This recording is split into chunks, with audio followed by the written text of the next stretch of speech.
Good evening, everyone, and welcome. This is Leadership Brevard's first of two, which is unusual in of itself, 2 evenings of community impact. Thank you for attending, and we're delighted that you're all here to celebrate the great work that you've all done this year. In addition to members of the class of 2020, I know there are people that I especially want to welcome: board members of Lead Brevard, members of the Leadership Brevard Curriculum Committee, board members and staff of our partner project organizations, family and friends. And for the first time, welcoming those of you who are joining us live on Facebook. On Tuesday, May 30th, 2006, Florida Today published an opinions page titled "Creating Civic Leaders, Leadership Brevard's 20 Years of Community Service Merit County's Thanks." And that article is framed and on our wall here, but it says in part, knowledge is just the first step in creating change. That's why Leadership Brevard class members also learn how to increase their involvement in civic organizations and initiatives and develop networking and leadership skills that help them make an impact. 14 years later, we're still going strong and have been since 1986, when we celebrated the conclusion of the first year's class of Leadership Brevard. This year, there have been a total of 7 projects that you all, as volunteers and class members, have contributed over 1,600 hours of high-level volunteer time, equivalent to an in-kind contribution to our community at a minimum of over $40,000. We're going to feature 3 leadership action projects tonight: the Brevard County Indian River Lagoon Coalition, the Brevard County Emergency Management Team, and Habitat for Humanity.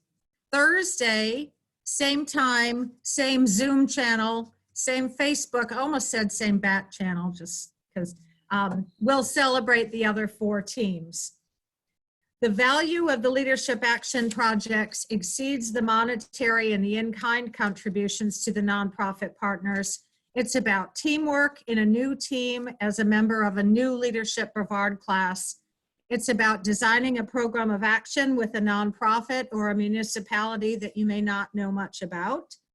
And at the end of the program year, it's about a sense of accomplishment and satisfaction that you've made a contribution and are doing your part to make Brevard a better place to live, work, and play.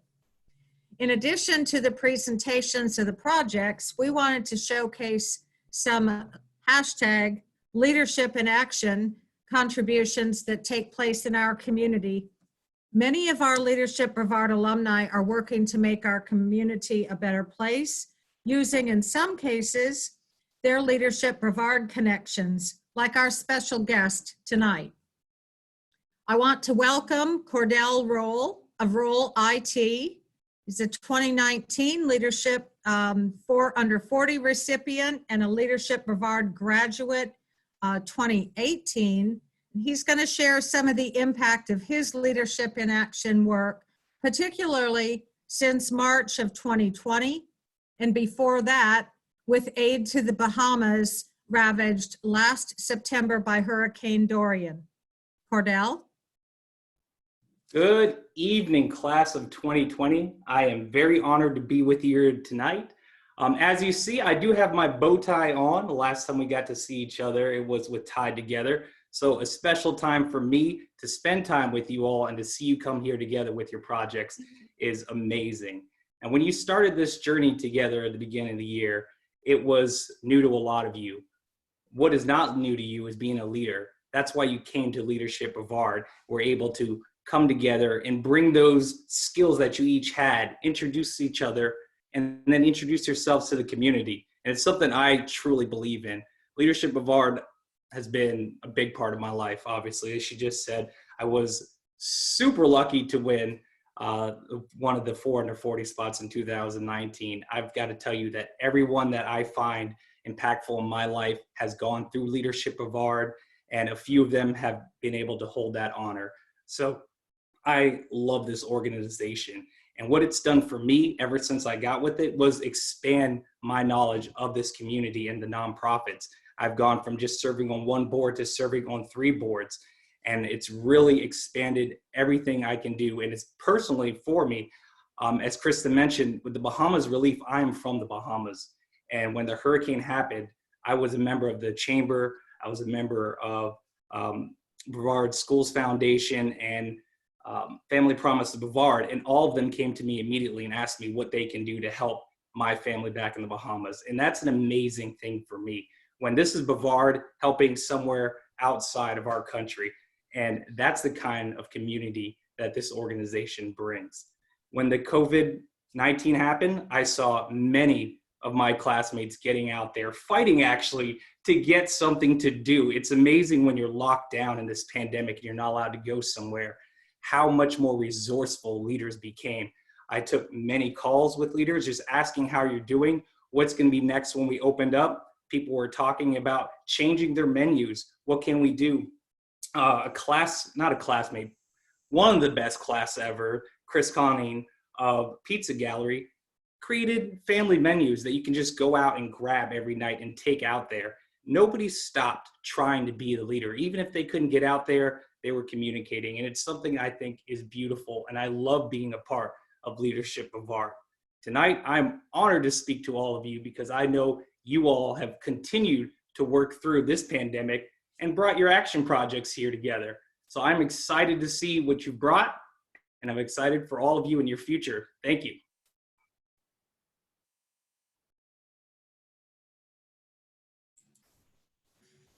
Thank you, Cordell.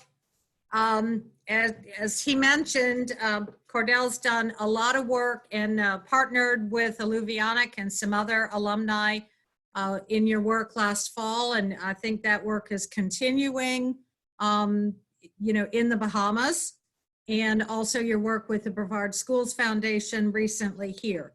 So just again, wanted to say thank you to Cordell and celebrate the leadership in action work that you've been doing. So we are just a minute or two ahead of schedule, but I'm going to leap to the conclusion that our first team this evening is tuned up and ready to go. It would be my pleasure at this time to welcome to your screens, as opposed to the stage or the podium, members of the team who worked with the Brevard Indian River Lagoon Coalition, and their project was entitled What You Can Do to Help the Lagoon, Educating and Motivating Brevardians. And just a quick note also to say thanks. I know MJ Water of the Indian River Lagoon Coalition is with us this evening, and we appreciate her help, and also that our alumni liaison, Rob Salonen. So team, take it away. Thank you, Kristen. Good evening, everyone. This is Nick Reinert. I'm going to present today's presentation. Our project title, as Kristen said, was What Can You Do to Help the Lagoon? Educating and Motivating Brevardians. Our project title was requested by the Brevard Indian River Lagoon Coalition. Our 7-member team is pictured here at our workshop headquarters that we used quite frequently up until the COVID-19. This wouldn't have been successful without the support from MJ Waters. Thankfully, she's here today. Thank you. Wayne Price and our teammates, Chris's sister, aka Jennifer, and Rob, a former lead Brevard alumni. Our project aspects consisted of raising awareness of the Indian River Lagoon and how to increase participation among locals, developing an audio-video presentation, which we will showcase the video portion of that presentation shortly, creating ideas for additional outreach and education, recommending additional communication channels, increasing requests for info from the public, and lastly, developing a pre- and post-survey to measure behavioral changes, which we tested at the Brevard Indian River Lagoons Coalition Straight Talk event on January 22nd in Satellite Beach. So in the part of developing our audio-video presentation, we developed a tagline for our action plan: play your part, be Lagoon smart. First, we developed a storyline to outline our presentation, which is roughly a 30-minute presentation that the Brevard Indian River Lagoon Coalition can utilize at their outreach events. Following our tagline, the goal is to inspire the public to join in the fight to clean up the beloved lagoon. Now we're going to highlight a video portion of our presentation that we developed, and it's about 4 minutes long, and then Sean will take over.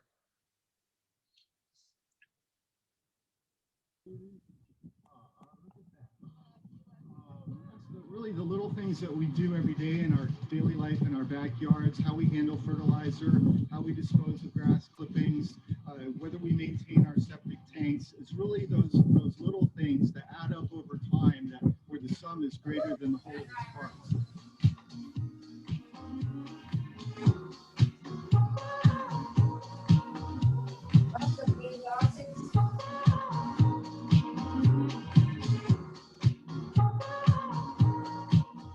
These flowers, in this case, they're Dune sunflowers natives.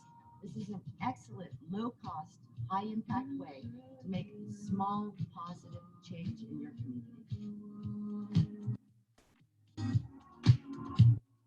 It involves taking the plastic mats, putting 50 oysters on each one.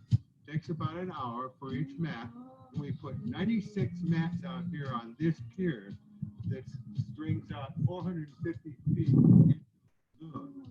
And once these oysters grow to maturity, they will clean out 2 million gallons every 2 days.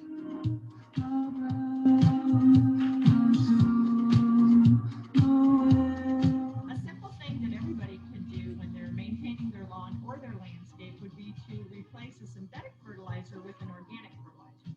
And organic fertilizers are have the majority of the nutrients are slow release, have to be broken down by the microbes, so they're not going to leach the nutrients through the soil and into the groundwater and end up in the soil and into your lagoons.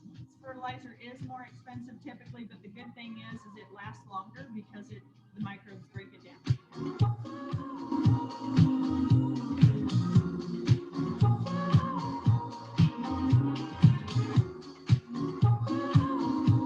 Remember, push your grass clippings back into the yard, not into the street, so it doesn't go into the drainage system.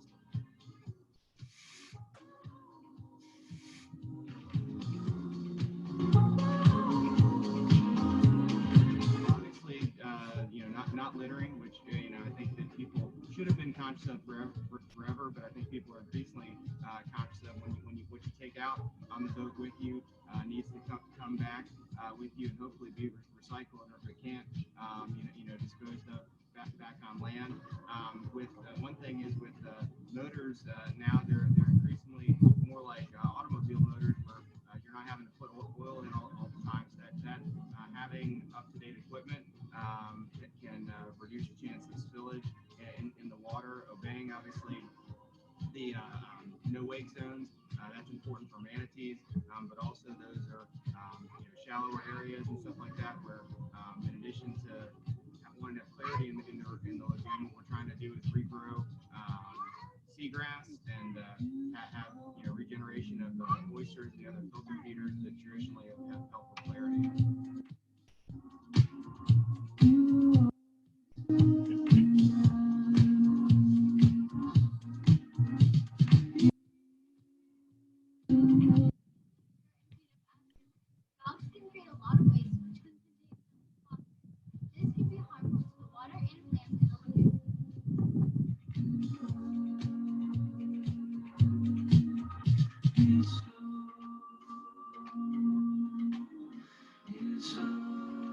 Decades to get here. It's going to take decades to get us back to where we want to be.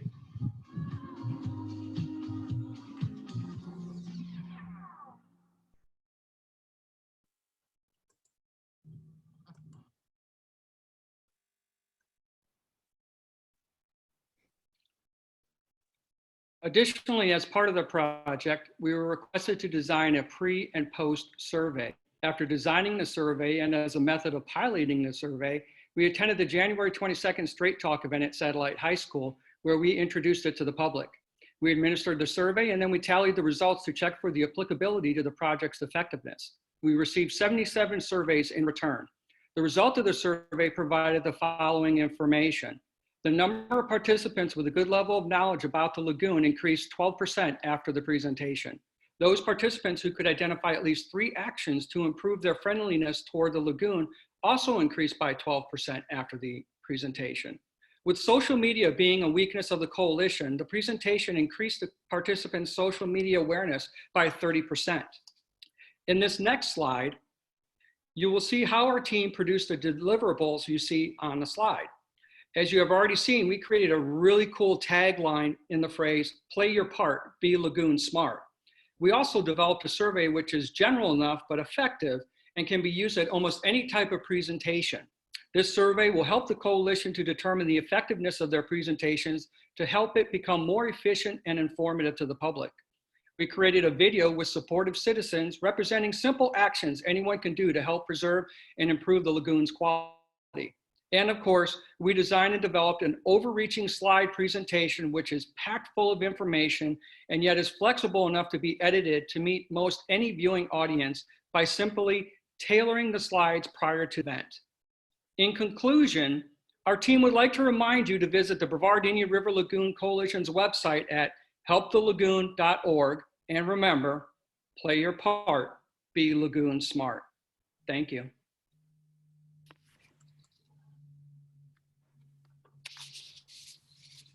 Okay. Kristen, you ready for me? Yes. Okay, well, thank you to the first team, especially since that was our project that they worked on. We're very excited about that. And we want to congratulate everybody in this year's class of 2020. I'm a long ago grad of Leadership Brevard, and it is really a terrific experience that will serve you for many, many years. So I'm excited to introduce the next presentation, which is by the Brevard County Emergency Management LAP team. And their project is Business and Industry Emergency Support Function Coordination. And this is a continuation of a prior effort. So, team 2.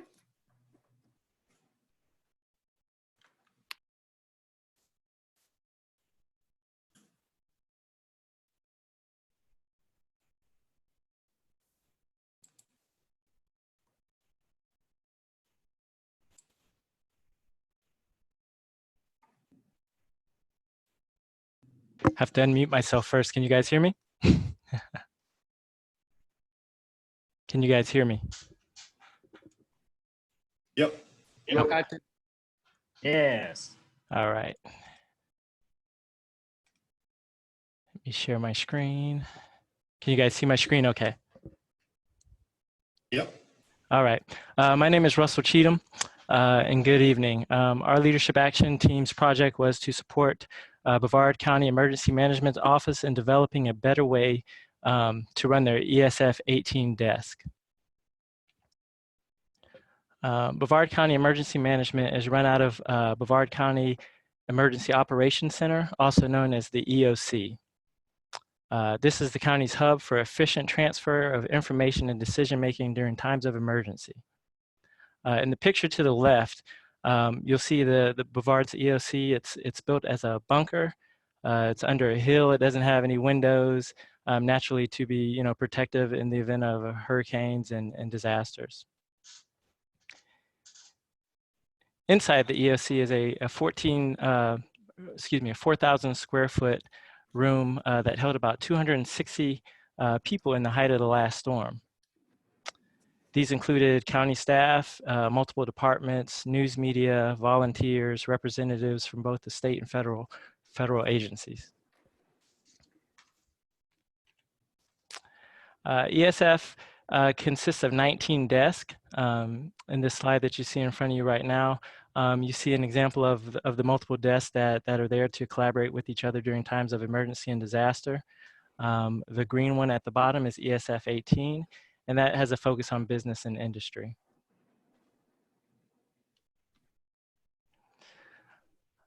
An introduction as to what ESF 18 does: it provides management and representation for our businesses and industry community within the EOC organization. It also, in emergencies, it assists in coordinating actions of our local businesses and industries to enhance the community's ability to restore business operations and to leverage the many resources that all of our businesses have to offer. The issue our team and the previous team got together to assist with is there's a lack of consistency of staffing of the ESF 18 desks. This occurs before, during, and after all emergencies. There's also an issue with coordination of resources with our businesses and industry community, and the contact and collaboration between the various stakeholders that represent this group. And with that, I'm going to pass it to my teammate, Christina.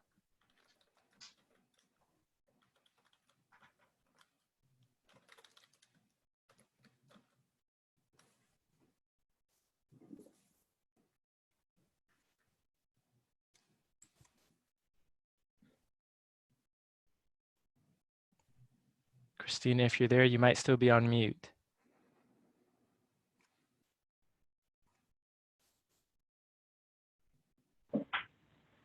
Can you hear There me? you go. Yes. Okay. Sorry about that. I don't know what happened. But our goals within our community or with the 18 is to really get our businesses up and moving as quickly as possible. And we see that definitely right now is the perfect time. Our businesses are the lifeline of our community.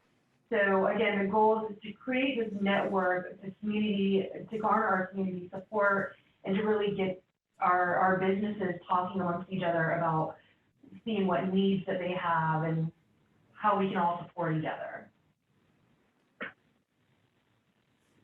So then during the phase one of this program, of this project, the class of 2019 identified that the ESF 18 really needed to be a standalone entity.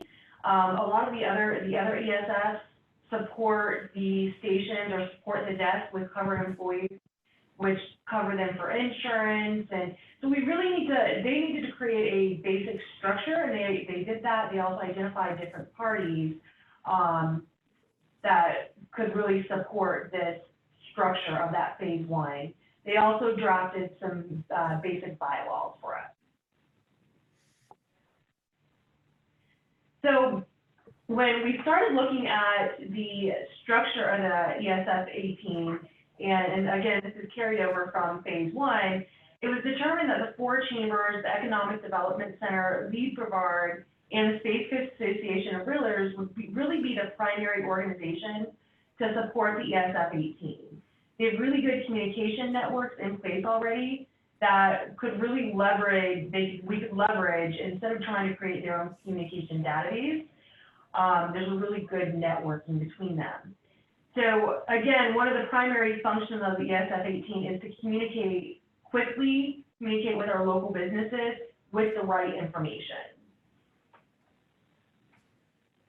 So this was the basic framework from top to bottom that ESF 18 that we've developed with, again, continuation from what they've done from 2019 with a board to support this ESF 18 for the structure to allow really a more ownership in the seats where there's not people moving in and out of the seat. There's a better structure to it.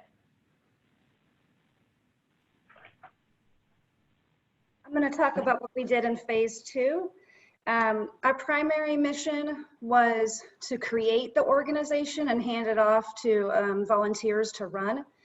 We had the basic idea of who would be the responsible parties, but we didn't know what kind of entity or structure we would use. So to start, we met with members of the EOC team and up at the EOC. The first couple meetings we spent to learn about the desk, the ESF 18, what their responsibilities are and their needs. And then understanding how the EOC works and their limitations, so why we have this insurance need for anybody at the desk. We also spent time researching other ESF 18 desks across the state and at the state level. We found no consistent guidance on how the entity should be set up or even how it could be set up. Everyone's running their ESF 18s a little different, and there isn't one cohesive strategy on how to do it. We actually found some of the other counties are looking for guidance themselves as well. So our first priority was determining what type of entity we were going to have. We knew that we needed insurance, so we investigated that, determined it would be the D&O liability insurance policy is what we needed. Then looked at what type of entity to be, a Florida corporate entity, and we would set up as a not-for-profit entity. Looking at whether we would be a 501c3 or a 501c4, we determined that the C4 was the better option for us. That's considered a tax-exempt social welfare organization. And so therefore you're allowed to work with government agencies and also engage in advocacy and lobbying. The primary difference from a C3 is then donations to us or dues are not charitable donations. They would be business expenses to the entities. And then we also chose a name to move forward with for the entity, Brevard Business Emergency Network. Then we were determining how we would get the entity started, how to actually get it opened. So that would require registration, of course, with the state of Florida. We would have to register with the IRS as a tax-exempt entity, getting an EIN, opening a bank account so we have somewhere to deposit the funds. Then we work through our annual cost to start and maintain this entity, including the insurance.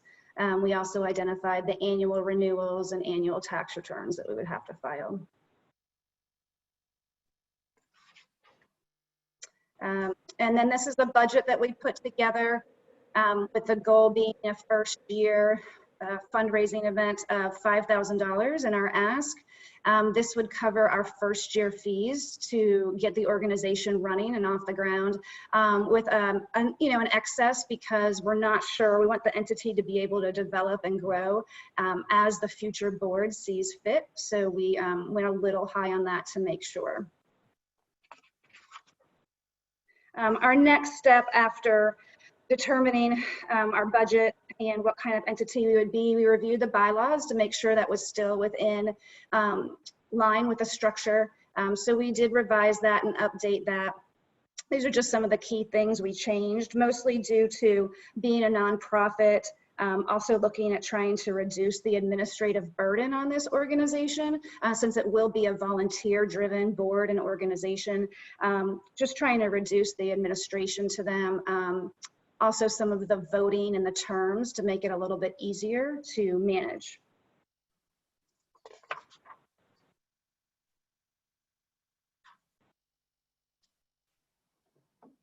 And I'm going to turn it over to Matt now.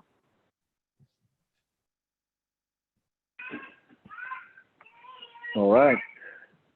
So as we move through this, March being our key month that we had moved into, where we were going to meet with the chambers, kind of present what we've put together, and then make that ask.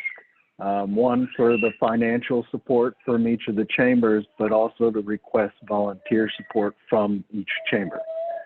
Just like everyone else, we've run into this whole COVID-19. Members of our group have been, really stretched thin. So, as well as the chambers shutting down. Once we've got our financial support in place, that will allow us to move forward, open a bank account, pay Florida registration, and pay the IRS registration. But funding is key for this organization's survival.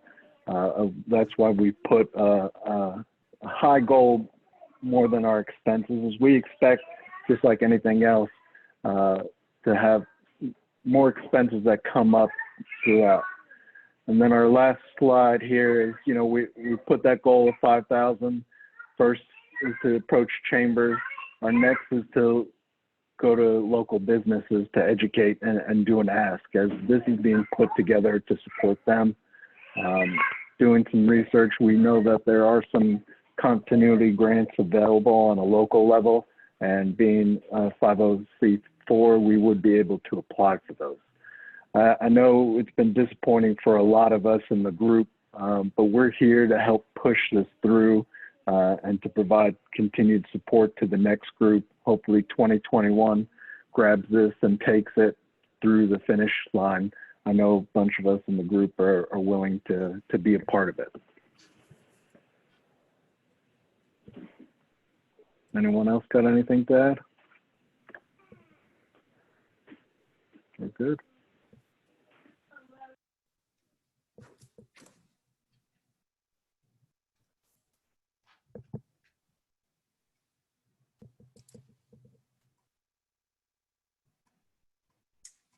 All right, we've got, thank you.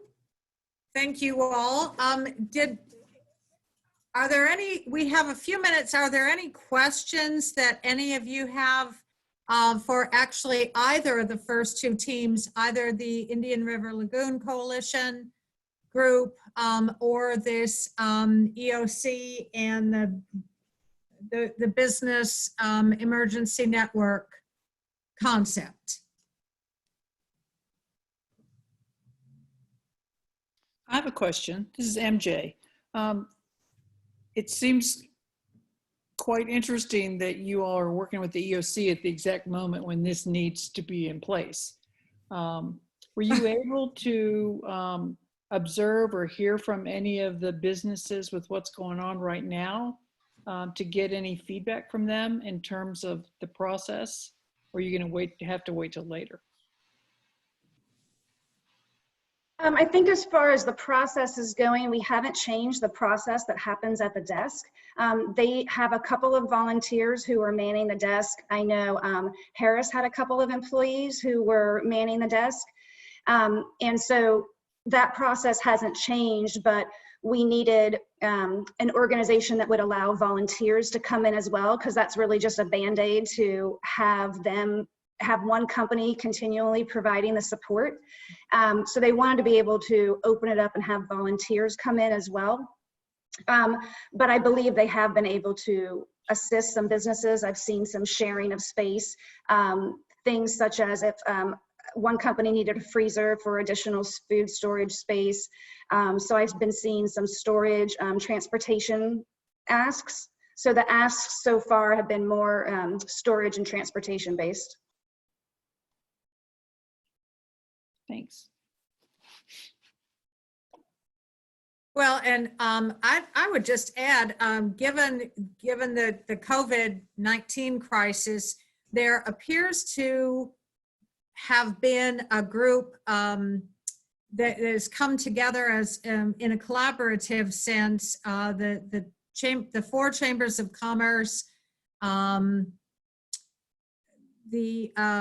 of the partners that you referenced earlier, the Economic Development Commission of Florida, Space Coast, some others. I can see the logo in my head and not being able to mentally read all the names. But that group is also reaching out in the business community in terms of COVID resources. And it may be that there's an opportunity for your team to collaborate with them on this EOC mission.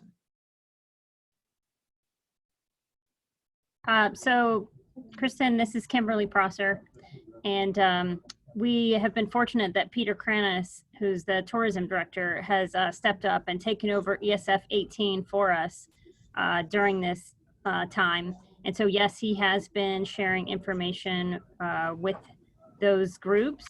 And as Jen mentioned, coordinating for use of freezer space.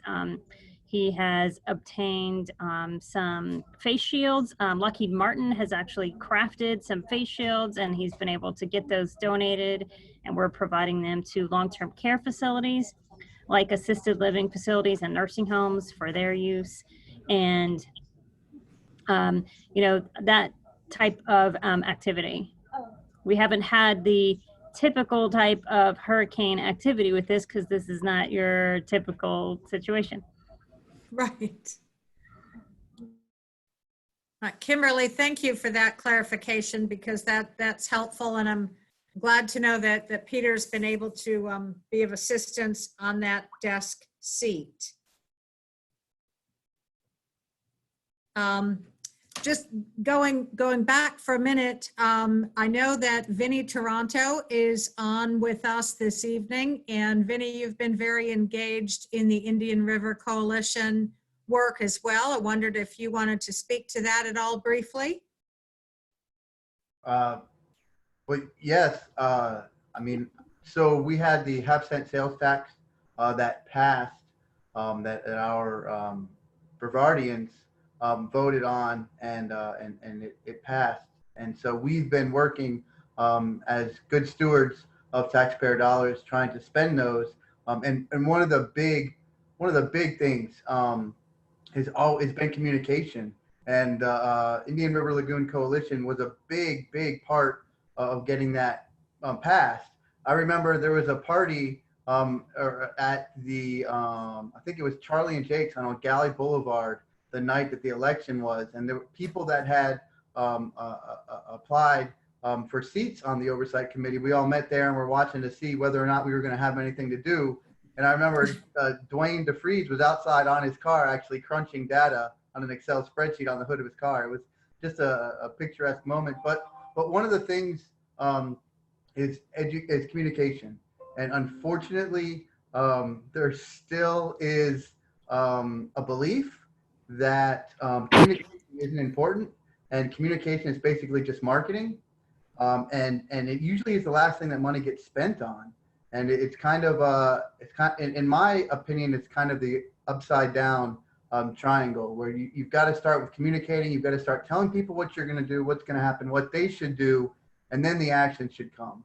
Because if the actions come without any education or description, people aren't going to know what's going on, and they won't be able to help. And my experience has been like these people behind me, that everyone wants to help. You know, they all just want to help. So I think the team did a great job. And of course, the Indian River Lagoon Coalition is awesome. So thank you all for that work. And the emergency operations management one too. That was cool. I'm just thinking in my head about SimSoc. Everyone in the class who went through SimSoc, and there was a simulated pandemic, right? Everyone remembers the simulated pandemic? Well, this team is the EOC. They actually, I don't know if it was a question I was going to ask, if any of you all actually had any flashbacks from your lab team work while you were in the middle of the pandemic in SimSoc, trying to figure out what was going on. But that was it. Great job so far, everyone. Great job. Yeah, Kristen, can I say something real quick? Yes, please. Yeah, it's a Sean. So, Vinny, just so that you know, that we discussed that in our research for this presentation that we have that's now available for you guys to use at your will. And we talked about that, educating the public, not only about the half-cent sales tax, but what's going on with that money. How's it being spent? So you'll find that in the presentation, a whole section of it that will describe how that money is being spent and the success stories from that money being spent already. So we had that as part of the presentation. Awesome. Yeah, no, that's good stuff. And again, like you hit it, you hit the nail on the head. Telling people what they're doing with their money. You're stewards of money, $500 million at last count, or almost. And so it's important to let people know that they should trust you. And you all should trust me. So if anyone has any money they'd like me to spend it for them, I'm good at it. Well, and Vinny, it looks in your background like everybody knows your name. So, we thank you.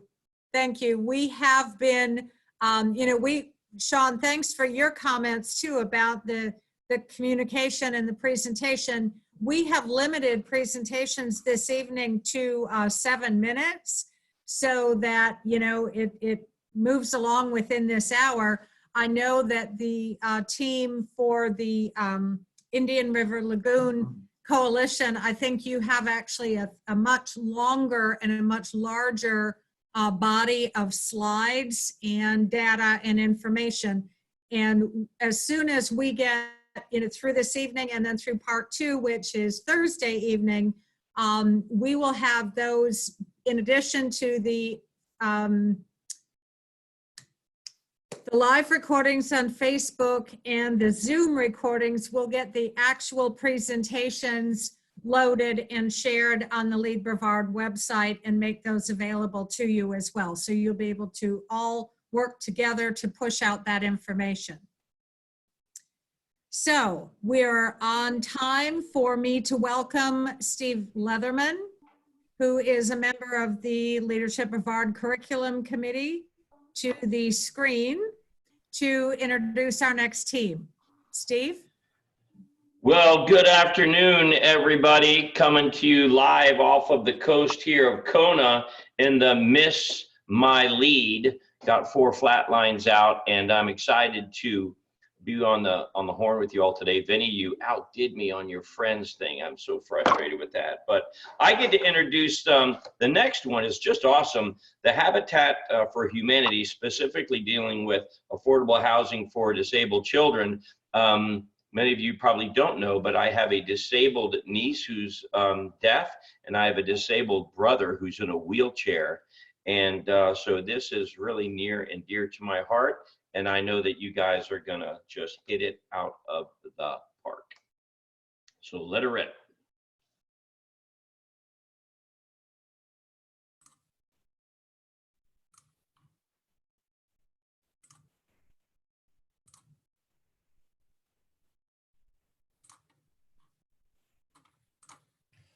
Okay, can everyone hear me all right? Yes, sir. There we go, thumbs up from Sean, thank you. All right, so first on behalf of our team, which is Angela Dunn, Michelle Daines, Chris Eaton, Ben Wilson, Jen Rogers, Heather Harris, Kaori Fisher, and myself, Derek Canties.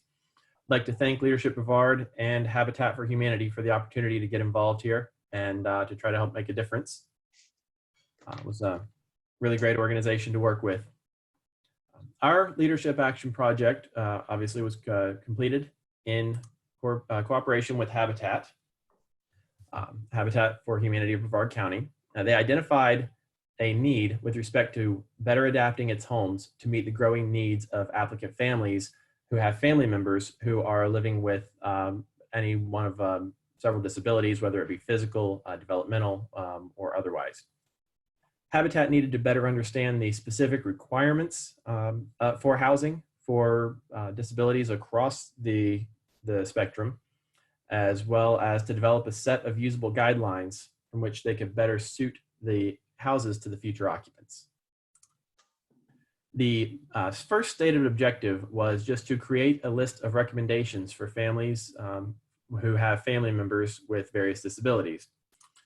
But going a little bit beyond that, we also wanted to try to come up with a simple, efficient way of capturing the relevant information from applicant families beforehand in order to help identify and steer toward which needs and recommendations might actually apply. So what we did is we had a series of visits and interviews. Project began with fact finding in order to better understand the challenges of individuals with varying disabilities and what sort of adaptations would really be necessary. We also scheduled we attended the Habitat home dedication so we could try to get a little bit better feel for how Habitat interacts with the families and really kind of understand the impact that these homes have in the lives of the people who get them.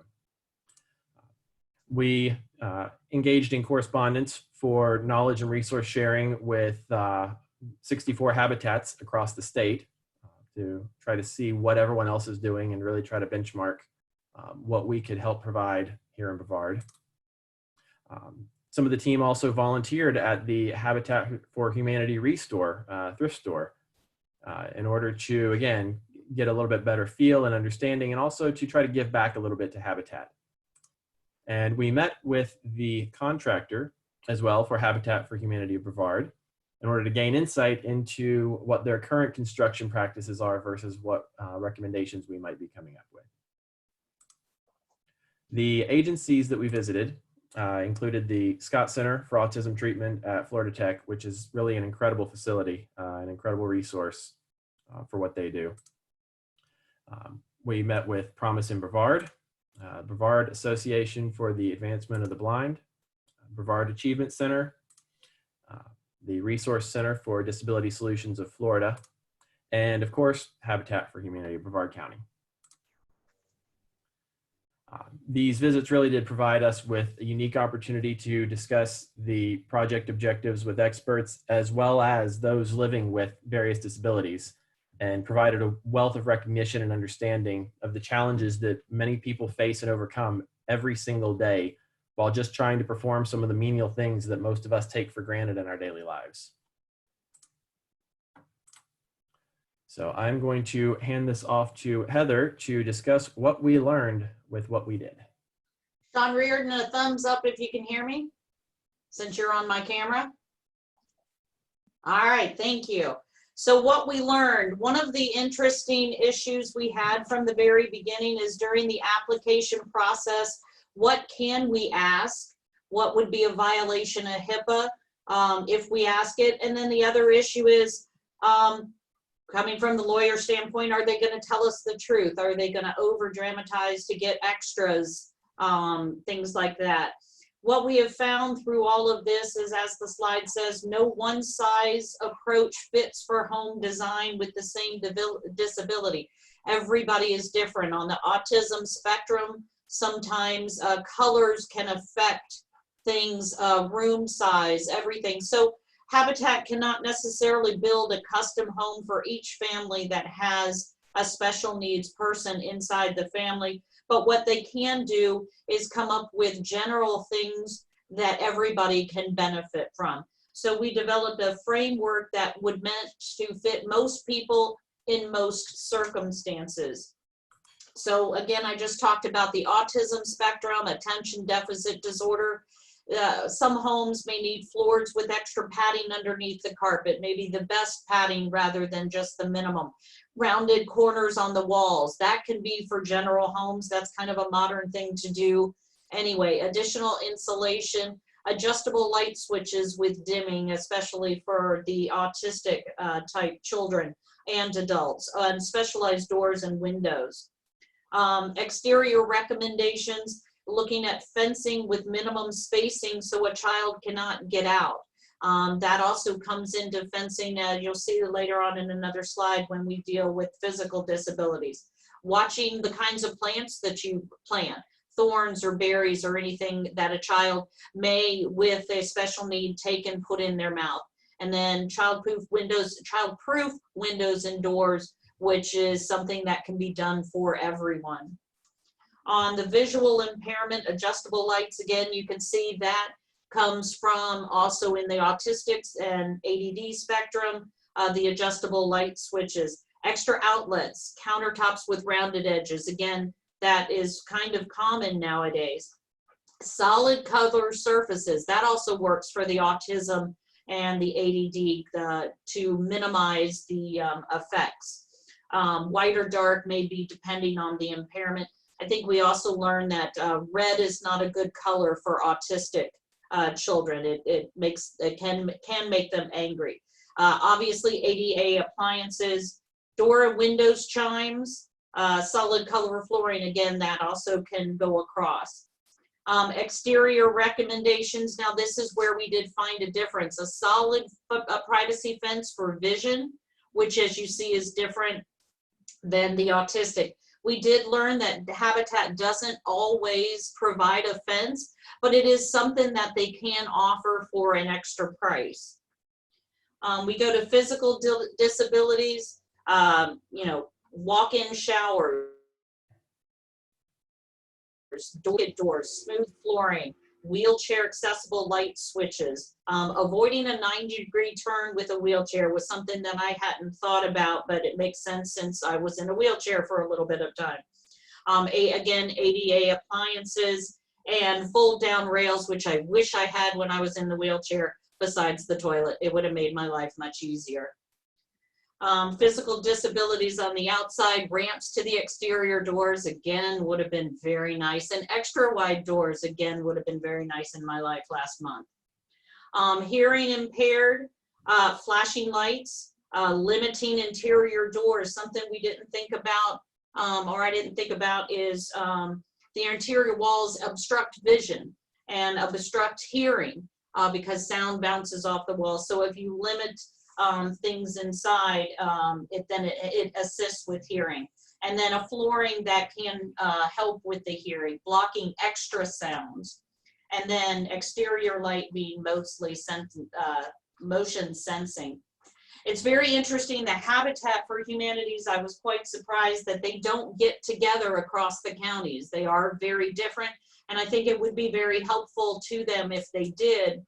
But we looked at what the other counties did, and we looked at Pinellas and West Pasco. They did they did special needs form, or Orlando and Osceola. They did a universal design similar to ours. Broward County works with the Center for Independent Living down there, and they work together. St. Augustine does a little bit more of an informal assessment during the construction phase, more informal than the special needs form. And West Volusia, Winter Park, Maitland, Collier County didn't really have anything. So it's our hope that with the development of this, that perhaps the habitats can start sharing with each other and, you know, working together. So our final recommendation is to incorporate a universal design that can go across all spectrums. Although it's not going to meet every single need, it's definitely helpful. And we have a prepared written recommendation with a checklist for them to do at intake to talk to their clients about what would be beneficial for their particular family. We established documentation for Habitat, sorted by disability with additional suggestions for modifications.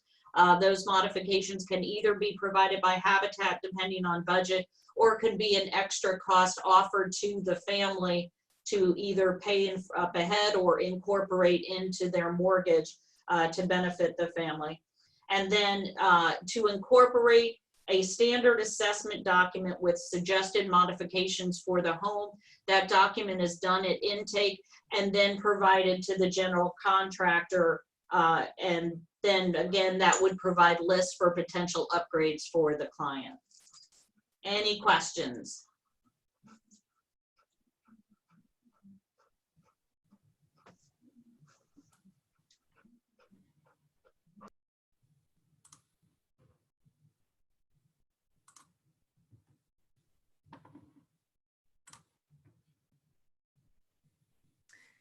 Thank you, Habitat team.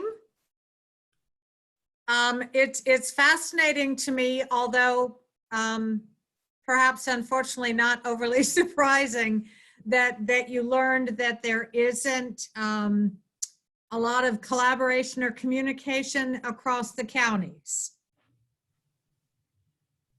Yeah, it was So, kind of surprising because you would think that Habitat as a multinational organization would have some sort of overreaching, sort of apparatus in place for that.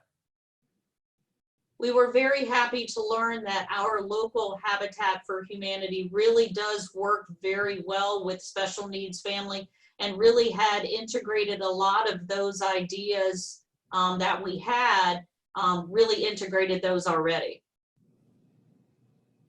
kudos to them then. Well done, right? And that's exciting. I just see a note in the chat from Carrie Gleason, who's one of our Leadership Brevard alumni, and just a shout out to your team. So thank you. And I know Carrie is a collaborator and may well, lead some of those collaborative conversations as they're appropriate with other habitats in other counties. Are there any other questions that any of you in our audience have for any of tonight's teams? We've heard from the people that did the fine work with the Brevard Indian River Lagoon Coalition, the Brevard County Emergency Management Group, and most recently here with the local Habitat for Humanity.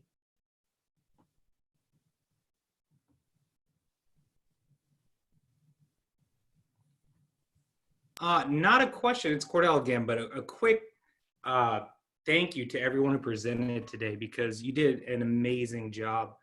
I personally believe one of the best services that League Brevard provides is being able to create an arena where all you leaders come together and you're able to impact our community.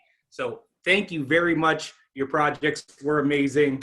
I will let you for the day believe you are the best class ever. Thank you, Thank you, Cordell. And I don't know if all of you were on at the very beginning of the conversation. Heather and I have an ongoing dialogue at the moment about whether it's virtually the best class ever or the best class ever virtually. So that still TBD, but it has been a big success, I think, to move this platform and these presentations to a virtual evening. Special thanks, of course, to our team here, Kristen Klein and Candace Barton here at Lead Brevard, for making this transition to this platform and for doing a lot of rehearsals in the last few days to make sure that this evening was as seamless as possible. We will be featuring the other 4 projects on Thursday evening, May 21st, also beginning at 5 p.m. And we will be on this Zoom link and will, of course, be recording those presentations and offering a live stream live on Facebook. Those projects on Thursday will include Career Source Brevard, Keep Brevard Beautiful, the group from AMI Kids, Space Coast, and Housing for Homeless. So there'll be a lot more good information and community impact coming up. If we don't have any other questions, we may be able to end literally on time at 5:57 p.m. So I want to say thank you all to everyone who participated this evening, either as an audience member, a class participant, our partner organizations and their leadership. Thank you. Big thank you to all of you for leading today, tomorrow, and in the future. I think we can end the recording. Candace, thank you. And you're welcome to stay on the Zoom call and chat.